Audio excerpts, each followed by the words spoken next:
One of the stories that I find the most interesting about Old North begins at least in 1805 with the guy behind me, the Reverend Asa Eaton. He took over as minister of Old North in that year, just out of college. He was in his mid-20s at that point, and he took over at a particularly challenging time.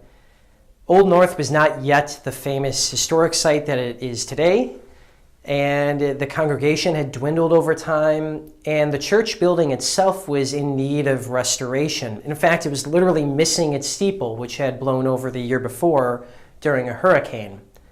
And yet, rather than shying away from these challenges, he met them head on. He started first by offering a third service every Sunday in the evening time. He also offered an evening weekday service every week, trying to expand his outreach and bring in new members to the congregation. He launched a substantial rebuilding campaign here at Old North, beginning with the steeple in 1806. He also reorganized the interior of the church to allow more seating, and he launched the single largest expansion of the crypt as well, building more tombs and offering more funerals and burial space, another important service of the church here.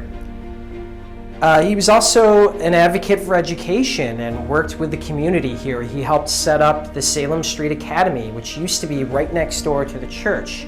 It helped educate thousands of children and distributed thousands of books in its time.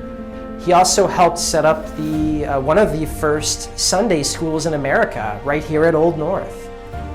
So in a time where the church could have declined, it actually reversed course, and thanks in some part, I think, to the work of people like Reverend Eaton.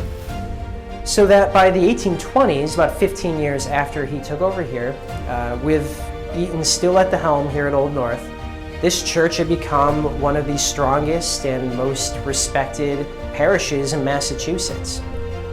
And this reminds me to some degree of our own efforts today.